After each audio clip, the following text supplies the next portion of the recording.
fans, let's have a discussion. Let's have a long, extensive discussion. I'm gonna make a video on this. A little bit late, but I wanted to make a video on this because I think it's just absolute crazy when it's what I'm watching. Look, Ronaldo fans, I get it. I get that Portugal, they don't have the best of games, but what you guys have done is it's just it's counterintuitive because you are the same. Because what I'm referring to is basically these comments right here. These comments about how João Neves and Bruno Fernandes, the two most popular ones, and pretty much any Portuguese player that played in that game, are being criticized heavily by Ronaldo fans for not passing to Ronaldo, not creating enough chances for Ronaldo, or doing whatever thing that they think they should have done to let Ronaldo score a hat-trick, like Messi, like the same people that, Ronaldo fans that Messi lives in the back of their head of. Now, first things first, right? Let's establish something. This Portuguese squad deserves some criticism. These Ronaldo fans are right about that. These Portuguese players did not perform well against DR Congo. I have made that very well documented in my video. However, as I said in the video, Ronaldo is not excusable. Ronaldo is not some deity that just can never because that is the worst principle to expect. And you guys using history and using the reason why these players are here today is because of Ronaldo is the wrong way to approach things. First things first, right? We need to make an understanding of something. People don't really accept the understanding of something. Cristiano Ronaldo has not changed the way he wants to play in years. He has not changed the way he wants to play. He hasn't. He hasn't changed in terms of the way he utilizes certain things, and he hasn't changed in the way that it would be expected of someone that gets older. We always talk about Ronaldo being a timeless being, but that doesn't really relate because Ronaldo has been reliant on his physical abilities for some time. He has been reliant on things that deteriorate the first when it comes to getting older. You'll notice if you actually watch, not even watch, if you play football and you play football with people that are older, people that are like 30, not even 30, 50, maybe late 40s, 60, you'll notice that those guys are extremely technical, but they're not really physically strong. For example, you can outrun those guys very easily. You can easily outrun them, but trying to beat them technically, it's very difficult. It's very difficult to do such. And this is what I mean when we say Messi is a timeless being. First things first, right? Messi and Ronaldo have both changed the way they want to play from when they debuted. When Messi starts out as a pure prolific winger, a player that comes off the right side and drives in using his dribbling, his skills, his left foot as a dynamite weapon from the left side. He comes in 1, 2, 3, 4, and he comes in to try and get a goal off or create a chance. That's how he started out to play. From 2009 onwards, from 2009, he stops being that prolific winger, okay? In 2009 and 2012 is when Messi dug deep into his goal-scoring bag, and his more of his I would say less creativity, but more goal-scoring bag. I'm not saying he didn't create chances, but him at his first 9 role became about objective operating in as in like a 10/attacking midfielder, where he'd receive the ball in pockets and then start dribbling from there. That's how he would play from 2009 and 2012.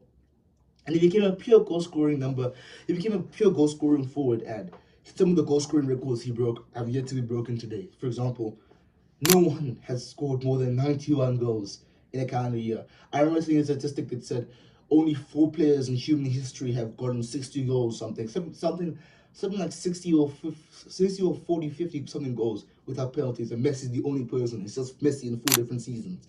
So yes, I do agree with you. So yes, Messi has changed. He was from 2009 to 2012, he became a more goal scoring forward. From 2013 to 2015, he became more of a dribbling number 10 who still scored a lot of goals. He more dug into his dribbling bag within 2013 to 2015, where he started to dribble more and then started to create a little bit more chances, and it all culminated to a Messi by the end of 2014 that was preparing to be more of his creative playmaking bag, right? That all culminated, so we can establish from 2013 to 2014, which is like one season, but not like From 2012 to 2014, Messi became more of a creative scoring number 10. Okay, like we can establish that scoring player. So just a little bit of creativity. That all culminated in 2015 when Luis Suarez came, when Messi became the pure creative playmaking and one of the most complete versions of Messi we've ever seen. It all culminated in his prolific dribbling. It all culminated in his goal scoring in 2012, in 2009 to 2012, and that all culminated in his playmaking in 2013 and 2014, where it all culminated in Messi being a creative, being the most complete player we've ever seen. A player that can dribble, a player that can shoot, a player that can pass, and a player with speed. That's where I say 2015 Messi for me is the greatest version of Messi we'll ever see, because that was the most complete version of Messi ever. It's where he culminated in all of his four of his main three things. And you notice when I'm talking about Messi, I'm mainly talking about his technical qualities. I'm not talking about pace. Keep that in mind. That all culminated in 2015, and that extended up to 2015-16. After that 2017, Messi became more of an everything-rounded player, in terms of dropping deeper to rely more on his passing. As he got slower, he relied more on his passing and more creating from deep. That's when Messi dug into his creative playmaking bag from 2013 and 2015, but more creative playmaking and dictatorship from deeper within the field. Instead of creating in the final third, Messi then became more communist and creating in the middle of the park. As Iniesta and Xavi got left and they got older, and Busquets got older, Messi decided to start dropping more deep into the team to create chances. This was culminated in 2017-2018. 2019, another change of Messi where he became again more. This culminated in 2019 where he became the most complete of his technical skills. His speed was no longer the same it used to be. His acceleration burst was no longer the same it used to be. He more relied on his playmaking bag in 2019, playmaking and goal scoring, and more specifically, free kick taking penalty taking, which culminated in 2019, and that extended way past all the way up to 2022, where it was a complete reduction of his speed, and he then had to rely more on his creative playmaking side and his technical ability to work. And that 2022 version is what we see all the way up till today. Now, when I mentioning that there's like 5-6 different versions of Messi, why am I mentioning that? Because more importantly than that, you'll notice that I'm speaking purely from Messi's standpoint, from his technical ability. As his speed deteriorated, he relied more on his technical ability to get him out of his jam. The same cannot be said about Ronaldo. It is alarming how much of Ronaldo's game is A, depending on other people, B, dependent on his speed and acceleration and height and jumping. Because here's the unfortunate reality of those things. Those are the first things that deteriorate when you get older. Those are the first effects you will feel. You're no longer the same speed as you used to be. The problem is Ronaldo still plays like he's that player. And because he still plays like that he's that player, it results in him, for example, against DR Congo, asking for the ball in areas that he shouldn't be asking for the ball. Ronaldo should not be showing for the ball in front of players. What he should be doing is occupying and stretching the defensive line. Now, granted, he did try to do that at times, but for me, he didn't do it enough. And this is what happened, and this is why people are often saying Ronaldo is holding back his Portuguese squad, because the way he plays, he still plays like he's 25. And the problem we also have is the fact of many of these Ronaldo fans. Yeah, I'm speaking to you, you child, because that's what you are. You, even if you're a grown man, you're a child. I don't care how old you think I am. You are a child over there writing an entire essay about why João Neves his whole career is down to Cristiano Ronaldo, or Bruno Fernandes writing an entire essay about how Ronaldo is the greatest thing Portugal has ever owned, or hell, going to his girlfriend, and I'm like, going to his girlfriend and saying, you tell your boyfriend to pass to Ronaldo, or going to Bruno Fernandes' wife and telling your boyfriend to pass to Ronaldo, and it gets to a point where Ronaldo's sister is making comments, and Pepe of all people, Pepe, you know Ronaldo's one of long-term teammates, play with him at Real Madrid and Portugal, is telling her to stop because he understands what's the test of the team. Look, Ronaldo fans, he's no longer the same player he was. He's no longer. And the worst part is, he didn't dig into his technical bag when doing this. When you watch Messi today, he's no longer the same player he used to be. But his technical ability from passing and creating chances and shooting has not changed, because those are things that are timeless. Ronaldo's shooting has not changed. He's still a very good shooter. The problem is he uses a lot of things to get into opportunities to shoot. He uses his speed to get into opportunities to shoot. He uses his dribbling to overlap space. The problem is those two things are no longer the same thing they used to be.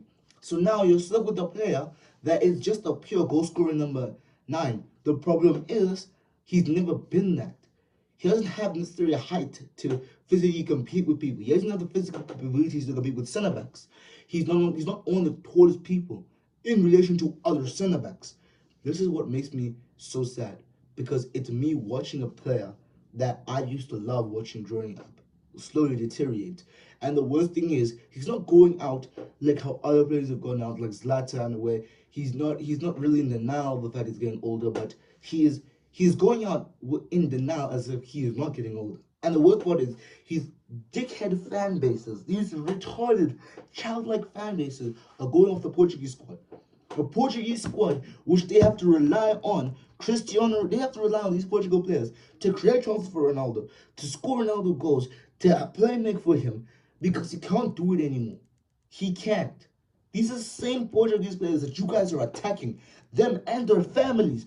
I can only pray that there is not a story that comes out that João Neves' mother has Instagram, because if it does, then the holy might be seeing, yeah. To see all of that happen, and to think that this is not even for the player that the same player used to be, it's just heartbreaking. I'm sorry, it just is. Ronaldo fans, Ronaldo, you probably need to take a stand on this as well, because for me, Ronaldo's very active on Instagram. I see him a lot on Instagram. I don't follow him. Do I follow him? I think I do. I follow him, but I see he's very active on Instagram. He's very much posting. He needs to stop all of this, right? Because if he doesn't, his same Portuguese players are going to already hate him more. Bruno Fernandes does not like Ronaldo, and it's so funny because they played together in Manchester United. It's very clear, right? I've always talked about this. I've never spoken about this before, but Bruno Fernandes does not like Ronaldo. You guys going into his comment section after a random posted and attacking him, it's not going to make him like Ronaldo more. You see, Argentina is a unit. Argentina is a team. It's a team that fights. Yes, they fight for Messi, but it's because, again, Messi in and of itself, right, is someone to be admired and someone to be adored. And more importantly, the way he leads. I heard a story by João Felix saying that, what's it called again? When Ronaldo doesn't score, he doesn't talk to anybody. Guys, what kind of leader is that?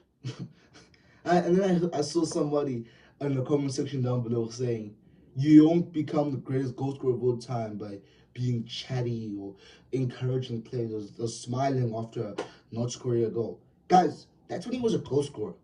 He's a leader now. You can't have a leader that doesn't say anything after defeat. What does that say? Oh, no, not even after defeat. After he scored. I couldn't even imagine. Does he say shit after if he loses? Or does he give a crap more about the fact that the team lost? I don't know. But based on the way he acts, I've seen him act on Instagram, and the way he posts, by the way, Al Nassr won the Saudi League for the first time. And instead of posting about the team which helped them get there, his first post was like him with just 5 different ways of lifting the trophy. And I'm like, what? It's a team achievement you just achieved. It's not something solo. It's just something that is a team effort. And the funny thing about this season is that you in fact left halfway through because you weren't getting your way with going to the Saudi Pro League. Which means you had to be completely reliant on your teammates during a time period of when, again, it was crucially part of the season. It was Jan. That's typically where the season is won and lost. Typically in Jan. And this guy, this man baby, literally threw a fit about the fact that other Saudi clubs are running differently because, again, Al Nassr can't run the same because, you know, they're paying $1 billion in his wages alone. So I'm sitting there thinking to myself, you have to completely rely on your team for like a month, and you post, the first thing you post is a picture of yourself. Really? That's what I'm asking myself, bro. What the hell is going on? You don't become a prolific goal scoring if you just are smiling after performance. You're the captain. You don't have a choice. You're the captain of the team. You cannot speak to nobody after a loss. Because after a loss, you're looking for direction. You're looking for control. You know what Messi posted after his loss in Saudi Arabia? He posted, "We believe in the team and we believe in each other." That's what he posted. He didn't panic. He didn't calm down. He didn't have a fit. He doesn't have a loss. He didn't lose his head. He didn't lose his head. He talked about the team. And that's what makes Messi an admirable character. His humbleness. It's very difficult to root for someone that's arrogant. It's very difficult. Trust me, I've tried. I've tried to root for Ronaldo in many games. It's just so difficult to root for someone that is arrogant. Doesn't mean I find it a little bit difficult to call Lamine Yamal the best player in the world, because for me his arrogance is very much, for me, unappealing. Of course, it's fun to see from a Real Madrid standpoint to see him being arrogant, but it's very difficult for me to internally root for him. And this is why again I come back to saying this final statement, right? Let's put Ronaldo fans, right? Please, first thing you need to understand, your goal's no longer the same you used to be. Second of all, your goal's going to need these teammates. The same teammates that you are attacking violently. You're going to need them. I would suggest you treat them with a bit more respect. I suggest you treat them as how they should be. Teammates. I'm not saying don't criticize them. I'm not saying that. I'm saying there's a time and place. The time and place to criticize João Neves and attack him is not now. It will be after the tournament. Especially with João Neves' goal. With the way Portugal played. To be honest with you, that goal probably saved Portugal from sheer embarrassment. So I'm sorry, right? Ronaldo fans, fix up. I don't care how old you are. You could be 5 years old, 12 years old, 50 years old, and still running the damn thing. Pepe, one of the greatest players ever, had to tell his sister to calm down. Ronaldo, you should also be doing better. Guys, like, share, subscribe. Honestly, it's honestly heartbreaking to see this.